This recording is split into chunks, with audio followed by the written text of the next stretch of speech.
सर्वांचं खूप खूप स्वागत आहे या अतिशय उत्साही आणि नवीन डीप डाईव्ह सत्रात.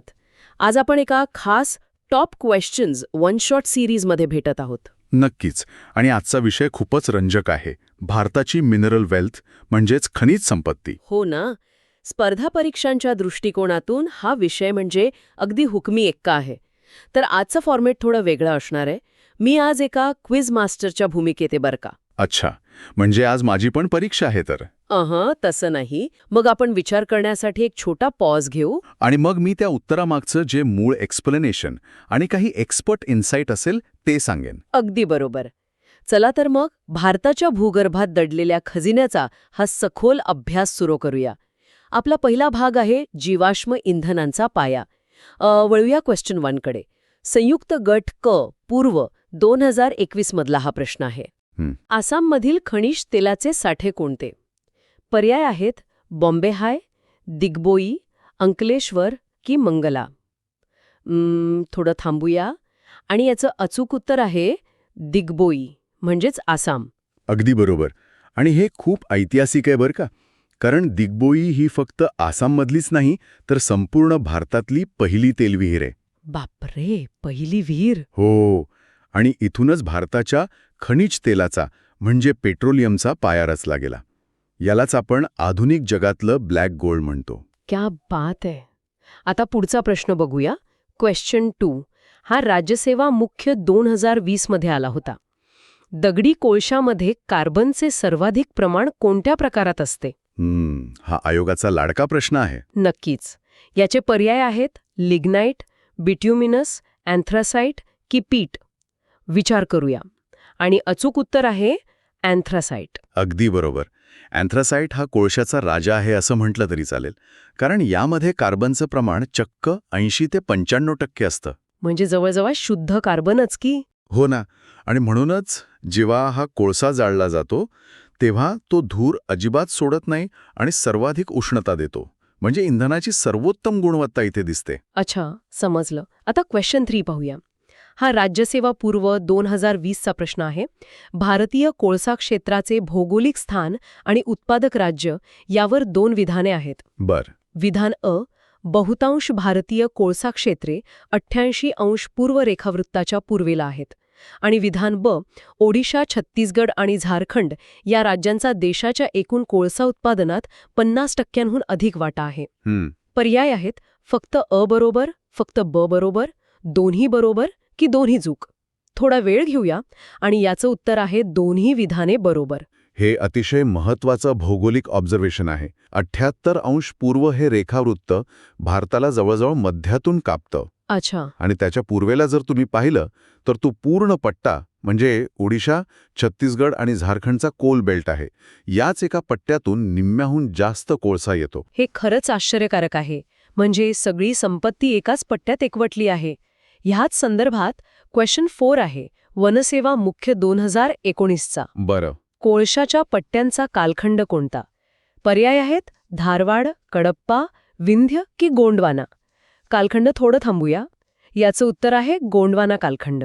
आणि हा गोंडवाना पिरियड म्हणजे सुमारे 250 दशलक्ष वर्षांपूर्वीचा काळ आहे. बापरे, इतका जुना? हो. तेव्हा ज्या नद्यांच्या खोऱ्या होत्या, विशेषतः दामोदर नदीचं खोरं, तिथे प्रचंड मोठी झाडं जमिनीत गाडली गेली आणि त्यावर दाब पडून हा उत्तम दर्जाचा कोळसा तयार झाला. म्हणजे आज आपण जो कोळसा वापरतोय तो लाखो वर्षांपूर्वीची गाडली गेलेली जंगले आहेत. नक्कीच. खूपच फॅसिनेटिंग आहे हे.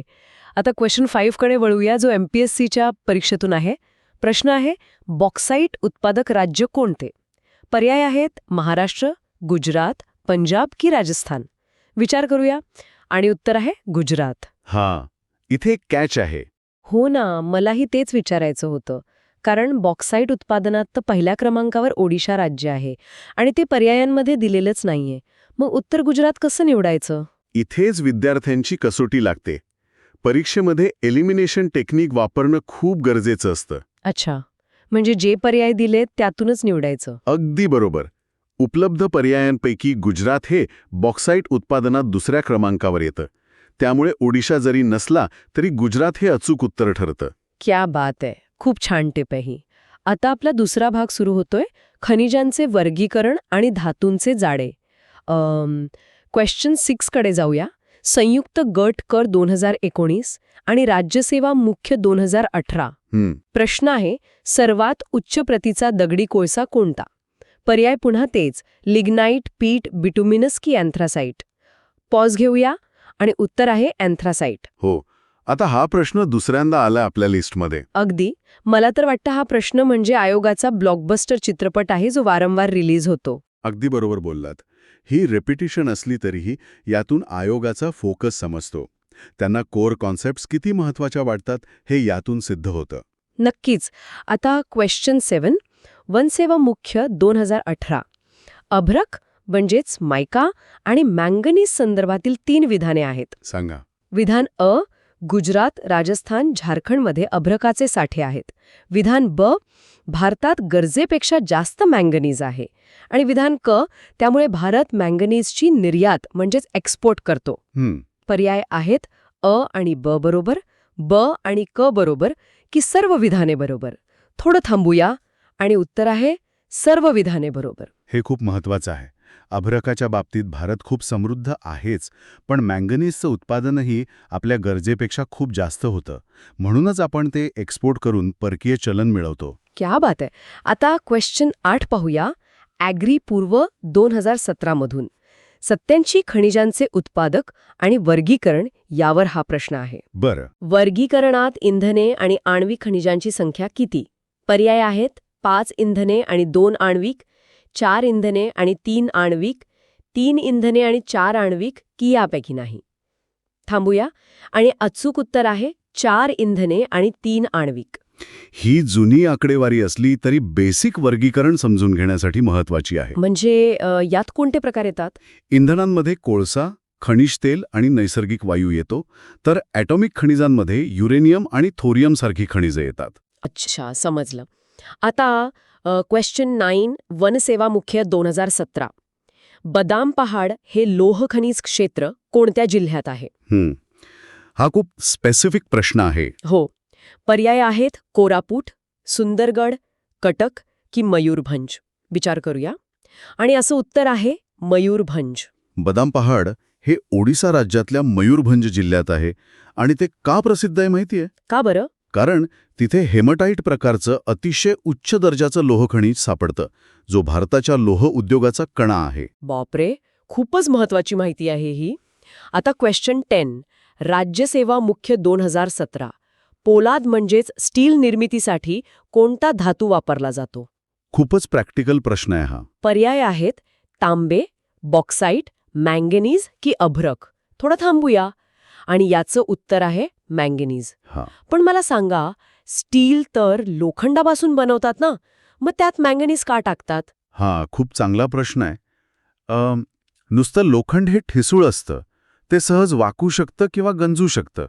त्याला कडकपणाने ताकद देण्यासाठी मँगनीज मिसळावं लागतं. अच्छा, म्हणजे ते एक प्रकारचा अलॉय होतं तर? हो, साधारणपणे 1 टन स्टील बनवण्यासाठी 10 किलो मँगनीज लागतं. हे तांत्रिक प्रमाण आहे. क्या बात है. आता आपण तिसऱ्या भागात प्रवेश करतोय. भूगोल, गुणवत्ता आणि जुनी आकडेवारी. क्वेश्चन 11 पाहूया. राज्यसेवा मुख्य 2015चा प्रश्न. बरं. इथे काही विधाने आहेत. विधान अ, गडचिरोली जिल्ह्यात लोह खनिज सापडते. विधान ब, रेडी बंदरातून कोळसा जपानला निर्यात होतो. आणि विधान क, महाराष्ट्रात भारताच्या एकूण मँगनीजपैकी 60% साठे आहेत. इथेच मोठी गडबड आहे. हो ना. पर्याय आहेत फक्त अ बरोबर, अ आणि ब बरोबर की सर्व बरोबर. पॉज घेऊया आणि ह्याचं अचूक उत्तर आहे फक्त विधान अ बरोबर, बाकी दोन्ही चूक. अगदी बरोबर ओळखलात. हा प्रश्न फसवणारा म्हणजे ट्रिकी आहे. कारण रेडी बंदरातून कोळसा नव्हे तर लोह खनिज जपानला एक्सपोर्ट होतं. अच्छा. आणि दुसरे म्हणजे महाराष्ट्रात मँगनीज 60% नाहीये, ते केवळ 10 ते 12%च आहे. हा कॅच आयोगाने मुद्दाम टाकला होता. हो, त्यामुळे बारीक लक्ष देणं गरजेचं आहे. आता क्वेश्चन 13, STI पूर्व 2014. लोह खनिजांचा लोहाच्या प्रमाणानुसार उच्च ते कमी प्रतीकडे योग्य क्रम कोणता? मगाशी आपण कोळशाचा पाहिला, आता लोहाचा. हो. पर्याय म्हणजे 4 प्रकार आहेत. अ, सिडेराईट, ब, लिमोनाईट, क, मॅग्नेटाईट, ड, हेमेटाईट. याचा योग्य क्रम लावायचा आहे. थांबूया आणि याचं अचूक उत्तर आहे क ड ब अ म्हणजेच मॅग्नेटाइट, मग हेमेटाइट, मग लिमोनाइट आणि शेवटी सिडेराइट. अगदी बरोबर. मॅग्नेटाईटमध्ये लोहाचं प्रमाण सर्वाधिक म्हणजे जवळपास 72% असतं. बापरे, 72%? हो, आणि तिथून हा प्रवास सिडेराईटपर्यंत येतो, ज्यात लोहाचं प्रमाण 40%हून कमी असतं. आता क्वेश्चन 15 PSI पूर्व 2013 ताजमहलसाठी संगमरवर म्हणजेच मार्बल कुठून आणला गेला? पर्याय आहेत उदयपूर, जयपूर, मकराना की जोधपूर. थांबूया आणि उत्तर आहे मकराना. हे खूप ऐतिहासिक आहे. राजस्थानच्या नागौर जिल्ह्यातून हा पांढरा संगमरमर आणला गेला.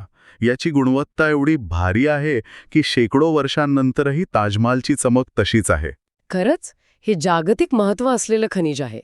आता आपण चौथ्या भागात आलोय, संज्ञा, प्रदूषण आणि रासायनिक प्रतिक्रिया. क्वेश्चन 16 राज्यसेवा मुख्य 2013. बरं. इथे 2 संज्ञा आहेत. कोळशाला बरीड सनशाईन म्हणतात आणि खनिज तेलाला ब्लॅक गोल्ड म्हणतात. पर्याय आहेत फक्त पहिले बरोबर, फक्त दुसरे बरोबर की दोन्ही बरोबर. थांबूया आणि उत्तर आहे दोन्ही बरोबर. या संज्ञांमागे खूप सखोल अर्थ आहे. लाखो वर्षांपूर्वी जमिनीखाली गाडले गेलेले जैविक घटक म्हणजे झाडे, ज्यांनी सूर्याची ऊर्जा स्वतःच साठवली होती, तोच हा कोळसा आहे. अच्छा, म्हणजे पुरलेला सूर्यप्रकाश. अगदी. आणि खनिज तेलाचं आर्थिक मूल्य आजच्या घडीला सोन्यासारखंच असल्यामुळे त्याला ब्लॅक गोल्ड म्हणतात. क्या बात आहे. आता क्वेश्चन 17 राज्यसेवा मुख्य 2013 कोळशाच्या खाणीतील पाण्याला जडपणा म्हणजेच हार्डनेस आणणारा घटक कोणता? हा पर्यावरणाचा दृष्टीने खूप गंभीर प्रश्न आहे. पर्याय आहेत कार्बनिक ॲसिड, नायट्रिक ॲसिड, सल्फ्युरिक आम्ल की यापैकी नाही. थांबूया आणि अचूक उत्तर आहे सल्फ्युरिक आम्ल म्हणजेच सल्फ्युरिक ॲसिड. आणि हे कसं तयार होतं माहितीये? कोळशात नैसर्गिकरित्या सल्फर असतो. अच्छा. जेव्हा खाणकाम होतं तेव्हा तो सल्फर हवेतील ऑक्सिजन आणि पाण्याच्या संपर्कात येतो आणि त्याची रासायनिक प्रक्रिया होऊन हे घातक सल्फ्युरिक आम्ल तयार होतं. बापरे, आणि यामुळे आजूबाजूचे जलस्रोत प्रदूषित होतात तर? नक्कीच. संपूर्ण परिसंस्था यामुळे धोक्यात येते. खूपच भयंकर आहे हे. आता क्वेश्चन 18 राज्यसेवा मुख्य 2013 जर दगड निळा दिसल्यास त्यात काय असण्याची शक्यता असते? हां.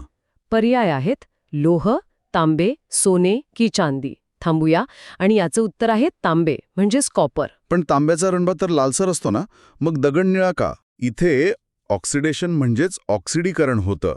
जेव्हा तांब्याची खनिजं ऑक्सिजन आणि कार्बन डायऑक्साईडच्या संपर्कात येतात तेव्हा त्यांच्यावर हिरवा किंवा निळा गंज चढतो. अच्छा. याला मॅलाकाईट म्हणतात. आणि म्हणूनच तो दगड सुंदर निळ्या हिरव्या रंगाचा दिसतो. अरे वाह, निसर्गाची कमाल आहे. आता क्वेश्चन 19 ASO पूर्व 2013 दगडी कोळशाचा गुणवत्तेनुसार उतरता क्रम लावायचा आहे. हा आपला मगाचाच कॉन्सेप्ट आहे. हो. पर्याय आहेत अ बेटुमिनस, ब पीट, क अँथ्रासाइट, ड लिग्नाइट. थांबूया आणि याचं उत्तर आहे क अ ड ब म्हणजेच अँथ्रासाइट, मग बिटुमिनस, मग लिग्नाइट आणि शेवटी पीठ. अगदी बरोबर. आपण पाहिलं होतं की अँथ्रासाइटमध्ये 80 ते 95% कार्बन असतो आणि तो कमी होत होत पीठमध्ये 40%पेक्षाही कमी राहतो. ही एक उत्तम उजळणी झाली. हो ना. आता क्वेश्चन 20 ASO पूर्व 2012 भारतात दगडी कोळसा वापरून किती टक्के ऊर्जा प्राप्त केली जाते? बर. पर्याय आहेत 50, 55, 65 की 67%. थांबूया आणि उत्तर आहे 67%. आता लक्षात घ्या, ही 2012ची आकडेवारी आहे. त्यावेळी हा वाटा 67% होता. आणि आता आजच्या घडीलाही भारताची 50 ते 55% वीज निर्मिती ही कोळशावरच म्हणजे थर्मल पॉवरवरच अवलंबून आहे. बाप रे, म्हणजे आपण अजूनही कोळशावरच एवढे अवलंबून आहोत. आता आपण शेवटच्या टप्प्यात आलो आहोत. भाग 5 जोडी, बंदरे आणि जागतिक स्थान.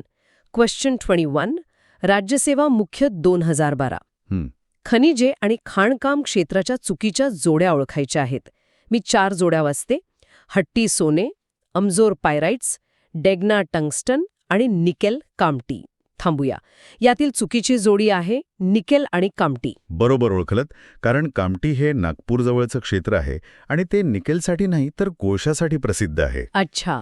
आणि बाकीच्या जोड्या जसं हट्टीमध्ये सोने किंवा डेग्नामध्ये टंगस्टन या एकदम बरोबर आहेत आणि विद्यार्थ्यांनी त्या लक्षात ठेवायला हव्यात. उत्तम.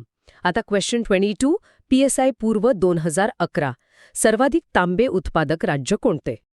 पर्याय आहेत महाराष्ट्र, मध्य प्रदेश, झारखंड की राजस्थान. पॉज घेऊया. आणि 2011च्या संदर्भाने याचं उत्तर होतं झारखंड. हो, तेव्हा झारखंडचं सिंगभूम क्षेत्र पुढे होतं. पण मला इथे एक महत्त्वाचा करंट अफेअर्स अपडेट द्यायचा आहे. सांगा ना. आजच्या घडीला मध्य प्रदेशातलं मलांचखंड क्षेत्र उत्पादनात आघाडीवर आहे आणि सर्वाधिक साठे हे राजस्थानमध्ये आहेत.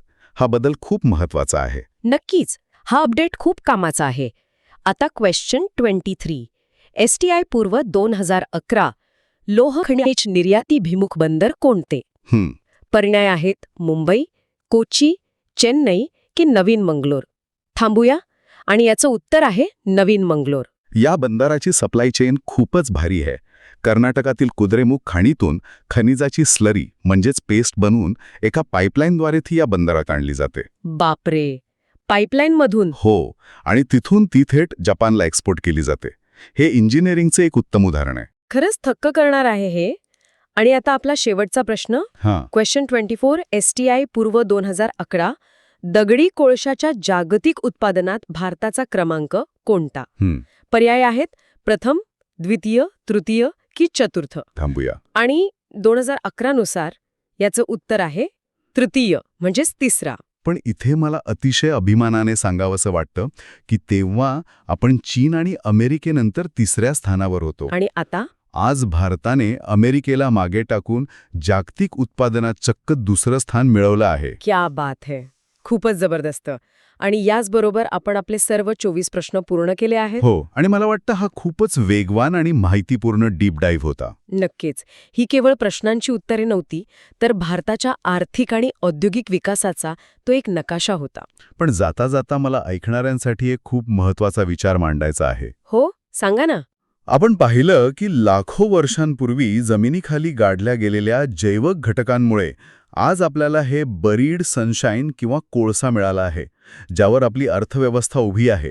पण हे साठे नॉन रिन्युएबल म्हणजेच मर्यादित आहेत.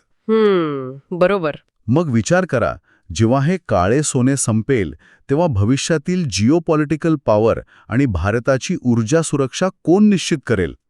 निसर्गाच्या या खजिन्याकडून आपल्याला आता रिन्युएबल एनर्जीकडे म्हणजेच शाश्वत ऊर्जेकडे वळण्याची वेळ आली आहे का, हा विचार करणं गरजेचं आहे.